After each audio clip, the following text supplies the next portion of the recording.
Hello everyone, welcome to Mobile Bus. আজকে আমি কথা বলবো রেডমির নতুন upcoming smartphone Redmi Note 30 Turbo এই স্মার্টফোনটি নিয়ে। এই স্মার্টফোনটিতে ইউজ করা হয়েছে ইন্ডিয়াস রিফ্রেশ রেট সহ 6.7 ইঞ্চের একটি AMOLED display, Qualcomm Snapdragon 7 plus Gen 2 এর চিপসেট। এই স্মার্টফোনটি দেখতে সাদামাটা হলেও এই স্মার্টফোনটির বাইরের আর্ট লুকটা অতটা সুন্দর না হলেও এই স্মার্টফোনটি কনফিগারেশনের দিক থেকে থাকছে অসাধারণ। তো দেখি এই স্মার্টফোনটি আমাদেরকে কি অফার করছে।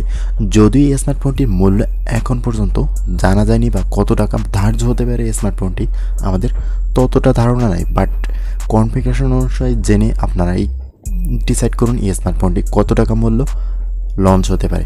এই স্মার্টফোনটির থিকনেস 7.9 মিলিমিটার এবং ওয়েট 181 গ্রাম। ফোনটি ব্ল্যাক কালারের সাথে আরও অনেকগুলো কালারে আসতে পারে।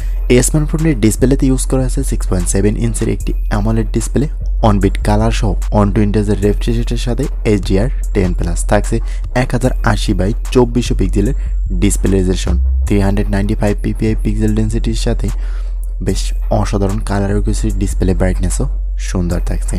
এই স্মার্টফোনটি 5G কানেক্টিভিটি সহ আসতে যাচ্ছে, যেটি বেটার একটি অপশন। এরপরে আসি স্মার্টফোনটির ক্যামেরা সেকশনে। স্মার্টফোনটির ক্যামেরা ইউজ করা আছে 64 মেগাপিক্সেলের একটি 2.2 অ্যাপারচারের আলট্রা ওয়াইড অ্যাঙ্গেল এবং সাথে একটি 2 মেগাপিক্সেলের ম্যাক্রো সেন্সর ইউজ করা হয়েছে, যেটি 2.4 অ্যাপারচার। এই ফোনটির ব্যাক ক্যামেরাতে ভিডিও রেকর্ড করা যাবে 4K/30 fps রেজলিউশনে, থাকছে না ইআইএসআর সাপোর্ট, বাট এইটা দেওয়া উচিত ছিল কারণ ইআইএসআর স্টেবিলাইজেশনের কারণে ভালো ভিডিও কোয়ালিটি সুবিধা পাওয়া যায়। ফোনটি ফ্রন্ট ফেসিং ক্যামেরা ব্যবহার করেছে 16 মেগাপিক্সেলের একটি সেলফি শুটার। এখানে 1080p 30 fps রেজলিউশনে ভিডিও রেকর্ডের সুযোগ থাকছে। ওভারঅল ক্যামেরার দিক থেকে মোটামুটি সন্তুষ্ট থাকলেও ক্যামেরায় ভালো আর একটু বেটার কিছু অফার করতে পারো। এরপরে আসি স্মার্টফোনটির পারফরমেন্স সেকশনে। ফোনটিতে চিপসেট হিসেবে ব্যবহার করা হয়েছে কোয়ালকম স্ন্যাপড্রাগন 7 প্লাস জেন 2 এর 4 ন্যানোমিটারের একটি চিপসেট। ফোনটিতে সিপিইউ হিসেবে থাকছে 2.91 গিগাহার্টজ অক্টোকোর এবং জিপিইউ হিসেবে পাওয়া যাবে অ্যাড্রেনো 725 এর জিপিইউ। ফোনটিতে র্যাম হিসেবে পাওয়া যাবে দুইটি ভেরিয়েন্ট, 6GB এবং 8GB, এবং স্টোরেজ থাকছে 128GB এবং 256GB। ওভারঅল পারফরমেন্সের দিক থেকে বেটার থাকবে স্মার্টফোনটি।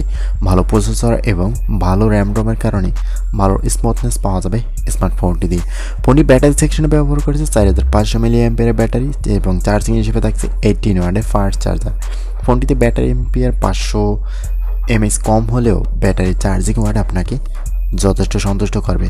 বেশ দ্রুত চার্জ করে আপনি ইউজ করতে পারবেন, শর্ট টাইমে চার্জ করেই ইউজ করা যাবে।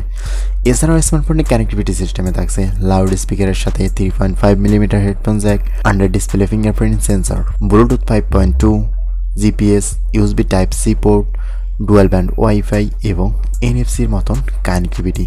তো এই স্মার্টফোনটি কনফিগারেশন ভেবে আপনারই বলুন এই স্মার্টফোনটি কত টাকা মূল্যে লঞ্চ হতে পারে এবং কত টাকা মূল্যে লঞ্চ হলে ক্রয় করার জন্য বেস্ট হবে। তো আজকের ভিডিওটা এই পর্যন্তই, কথা হবে নেক্সট কোনো ভিডিওতে। ততক্ষণ পর্যন্ত ভালো থাকবেন, সুস্থ থাকবেন, আল্লাহ হাফেজ।